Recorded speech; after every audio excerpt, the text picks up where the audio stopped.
All right, so going along with our conversations about reform and pushback against the market revolution in American society, obviously one of the big elephant in the room there when it comes to what needs to be fixed with American society is this idea of slavery. Slavery is still very much the prominent argument of the day. Slavery generally is going to be espoused by religious organizations in the North, saying that this is not morally right by a religious standpoint, but from there's going to be a number of arguments made to sort of deal with this idea of abolishing slavery or abolition. And generally speaking, where we start on our lecture slides this week I'm talking about a guy named David Walker. You'll probably be reading his document as you go through the documents on the signature assignment page.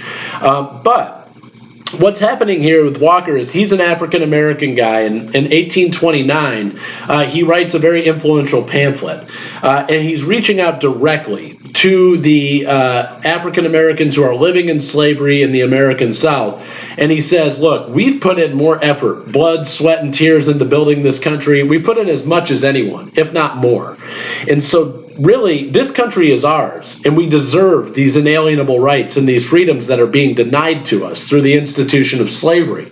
And he gives a rise to this idea of immediatism. He says, we can't deal with slavery on this bit of piecemeal legislation. We'll pass something here to help slaves and maybe let them go over here but not over there. He says, that's all BS. That's not going to work. He says, look, we've earned our freedom in this country, and if white people don't want to give it to us, then we need to take it, and that's violently if necessary.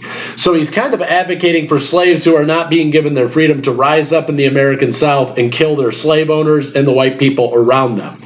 This is a very, very inflammatory idea. He writes this pamphlet in 1829. He dies in 1830. His career is cut short. He comes down with an illness and dies. But Walker is going to leave a lasting impact on the conversations about abolition. After Walker, you start to see more influential abolitionists like William Lloyd Garrison picking up on this idea, saying, we've tried to step around and negotiate slavery for too long. What we really need to do now is just deal with it and end it. All across the United States, one fell swoop, like pulling off a Band-Aid. And this is the position that's taken by newspapers like the one he publishes, The Liberator. They're using this increased access abolitionists are to printing in order to deal with the issue of slavery and ending it in the United States.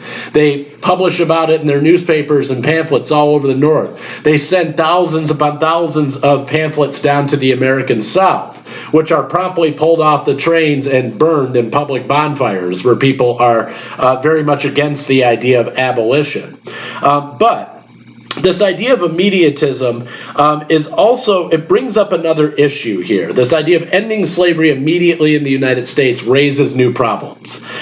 It is really important to understand, in the 19th century in America, believing in abolition doesn't mean you believe in racial equality.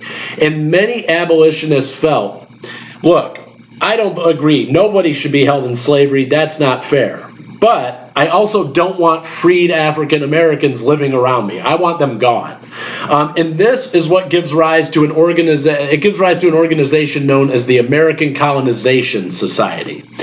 This society emerges in the early, about 1817, 1818, and it's spearheaded by some very famous politicians. It's spearheaded by guys like Madison, guys like Marshall, and Henry Clay. What's interesting about this organization is its makeup. It's made up of pro-slavery advocates and anti-slavery advocates. And here's the reasoning for it. Anybody who's anti-slavery is saying, look, slavery needs to end. We just need to do anything to get people out of slavery. Whereas the pro-slavery people are saying, even if that means putting them on a boat and sending them somewhere else around the world, it's good just to get people out of slavery. Pro-slavery people are looking at this as an opportunity as well. And they're saying there's a particular group of people they fear the most. That is freed slaves, freed African Americans. People who are living free in this country, it's hard to hold somebody in slavery and go, I'm holding you in slavery because you're inferior because of the color of your skin. Oh, never mind the guy down the road who's the same skin color, same race, but he lives free. Those people are a big threat to slave owners. So Slave owners and abolitionists alike start to fund the American Colonization Society to send freed African Americans to other places around the world. In particular, they set their sights on Liberia in West Africa. The American Colonization Society sends back a group of people in the 1820s. About 1,400 freed African Americans are going to go to the west coast of Africa and found this colony known as the nation today that we now call Liberia. And so this is how they're looking to sort of deal with the slavery problem in America. We don't want to hold them as slaves anymore, but no, we don't want them living here. Many of the prominent abolitionists do not believe in racial equality the way that we do in the modern times. They don't think that blacks and whites can live side by side in the same society. So these, after some trials and tribulations, the initial group of returned African Americans going back to Africa, they're dying off of yellow fever, of hantavirus, of malaria, because they don't have any immunities. They're not from Africa. Africa was never their home. They never lived there. They were born in the United States. Their parents were probably born in the United States. And so they go back without any of the immunities, and it's really a rough go to get that colony established over there in the first place. But by the mid to late 1800s, it starts to flourish. Around 1860, you're seeing that there's about 13,000 African Americans have gone to what today we call Liberia, the nation of Liberia. But I do want to discuss this element here because they're not going to act very, very kindly towards the indigenous Africans, like the Kru, the Bassa, and the Grebo people. They go back over there, and they're basically Americans settling in Africa. They look at Africans as being inferior. They see them as godless pagans because they haven't converted to Christianity. They don't dress right because they're still wearing clothes more conducive to a tropical environment rather than wool three-piece suits like this returning group has. There's an extreme amount of prejudice from the returned African Americans towards the indigenous Africans. And so this is a group of people we call Americo-Liberians. They are going to basically be running the country of Liberia from its foundation right up into the modern day. They institute English as the official language of Liberia. They modeled their flag after the flag of the United States. They establish a capital called Monrovia, named after James Monroe.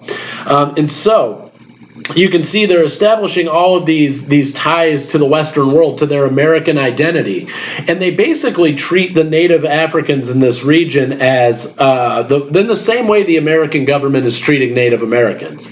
We're trying to expand. We're trying to civilize. If you're in our way, we're either going to push you out of the way or kill you. That's the way they're treating native Liberians. And so the native Liberians don't even have an ability to engage in voting or government until after the turn of the 20th century. So there's a strong amount of prejudice from the Americo-Liberians towards the native Liberians. And so what you tend to see there is right up until the present, the names of their presidents, their politicians, their economic movers and shakers, they're all English. It's Samuels, Johnson, Sirleaf, Taylor. These are all common names over there for the Americo-Liberian group. And that's the people who have been running the country pretty much ever since, and indigenous Liberians are still kind of on the outs. So with Walker's appeal, I'm kind of backtracking here. When Walker makes this appeal in 1829, you tend to see that the American Colonization Society, this idea of supporting freeing the slaves and sending them somewhere else, it loses a lot of steam in the American South. And quite frankly, it never picked up steam amongst the African American communities here in the U.S. So basically, they don't want to go to Africa. They don't have any affiliation or affinity for Africa. They don't know anything about it. As far as they're concerned, it's the dark continent. They don't really see a connection to that place. And so the American Colonization Society, we kind of just carried through the story of Liberia there. But they have limited success. The vast majority of people are not going to take part in this resettlement effort. In the South, after Walker's appeal, they're very, very angry with the North and with people like Walker. They're saying basically you're supporting this guy who says if you don't believe in slavery or you're being enslaved in the United States, you should just rise up and kill your slave owners. You're espousing violence against us here in the South. And so they themselves start to try to come up with their own justifications for slavery. They're going to start talking about how it's good for the mental, physical, and spiritual well-being of their slaves and for the masters alike. The masters learn how to work with people, they learn how to operate a workforce, and obviously they're making a whole lot of money off of cotton production. But in addition to that, they're saying it's good for the slaves. The slaves love us like family. And that's what they call the peculiar institution. This is a very strange sort of thing to us here in the modern times. But what the Southerners are saying is, our slaves love us, and they wouldn't know what to do without us. And without us, they'd be in poverty on the streets. They don't have any land. They don't have any resources. They don't have anything. And so if we don't take care of them and treat them like our children, yeah, we make them work for us. We'll overlook that for a few minutes. But they really do look up to us as people who are civilized. And we teach them to honor the flag, to honor Christianity, to wear Western styles of clothing. We're civilizing this group of people. And it's good for them. And we happen to make a little money on the side. And so that's what they call the peculiar institution. And they use this to try to justify slavery. And they go a step further and they say, look at our slaves. They don't live on the streets with no work. We put them to work. We use them where we need them. We feed them. We clothe them. We put a roof over their head. When we look at those factory workers who are dying in poverty on the streets in New York and Boston, the South is making the argument, we don't do that to our slaves. We treat our slaves better than you treat your free white laborers. And so these are the ways that they're trying to justify continuing on in slavery when you're hearing a much louder voice calling for the immediate end of the institution in the middle of the 1800s during the market revolution.